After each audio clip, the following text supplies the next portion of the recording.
అందరికీ నమస్కారము. Beetroot rice ఎలా చేయాలో చూసేద్దాము. ఇలా మనము మామూలుగా రైస్ కడిగి పెట్టుకొని అయినా చేసుకోవచ్చు, అన్నం రెడీగా ఉన్న చేసుకోవచ్చు.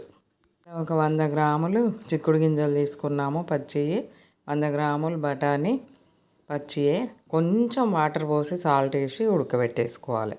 కానీ చిక్కుడు గింజలు, ఒక స్పూన్ నెయ్యి, ఒక స్పూన్ ఆయిల్ కలిపి పొయ్యి మీద పెట్టేసుకొని అవి వేడి కాగానే ఒక బిర్యానీ ఆకు, బిర్యానీ పువ్వు, అనాస పువ్వు, మరాఠీ మొగ్గ, కొంచెం సాజీర, 2 లవంగాలు, ఒక ఇలాచి, పట్ట, కొంచెం జీలకర్ర, ఆవాలు.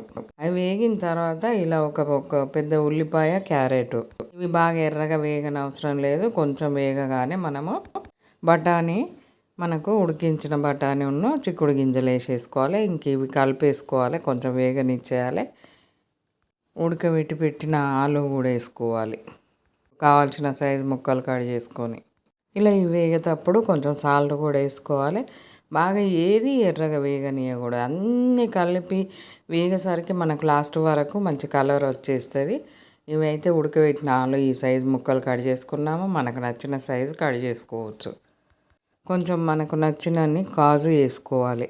ఇవి ముందే వేసామంటే బాగా కలర్ వచ్చేస్తాయి. ఇలా వీటితో పాటు వేగితే మంచి టేస్ట్ ఉంటుంది. కొంచెం కొత్తిమీర, పుదీనా, కరివేపాకు, పచ్చిమిర్చి ఇంక ఇవి వేసేసుకొని కలుపుకొని ఇప్పుడు మనం కొంచెము తగినంత అల్లం వేసుకోవాలి. ఇంకా అల్లం వేసేసి అల్లం స్మెల్ పోయే వరకు వేగనిచ్చేసి మనం తురిమి పెట్టుకున్న బీట్రూట్ వేసుకోవాలి. అల్లం వేసి కలిపి కొంచెం వేగిన తర్వాత మనం బీట్రూట్ వేసేసుకోవాలి. ఇప్పుడు వేసుకోవాలి, మనం ముందే వేయకూడదు బీట్రూట్. ఇలా బీట్రూట్ వేసి కలిపిన తర్వాత కొంచెం వేగినాక లాస్ట్కు ఒక టమాటా కట్ చేసి వేసుకోవాలి, చిన్న పీసులు. ఇంక ఈ టమాటా వేసినామంటే అటు ఇటు కలిపి రైస్ వేసేసుకోవడమే. 1 స్పూన్ గరం మసాలా, సగం స్పూను జీలకర్ర పౌడర్ వేసుకోవాలి, వేయించి చేసిన జీలకర్ర పౌడరు. మంచిగా రైస్కి పట్టేలాగా కలిపేసుకోవాలి.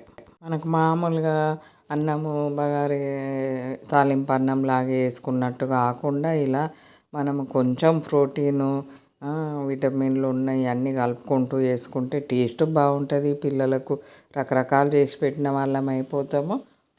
బీట్రూట్ తినని వాళ్ళకైతే ఇందులో వేయడం వల్ల అసలు బీట్రూట్ వేసారా అనేదే ఏర్పడదు, టేస్ట్ బాగుంటుంది. లాస్ట్కు మనం కొంచెం కొత్తిమీర, నిమ్మరసం పిండుకున్నామంటే ఆహా ఏమి రుచి! Beetroot rice. లైక్ చేయండి, షేర్ చేయండి.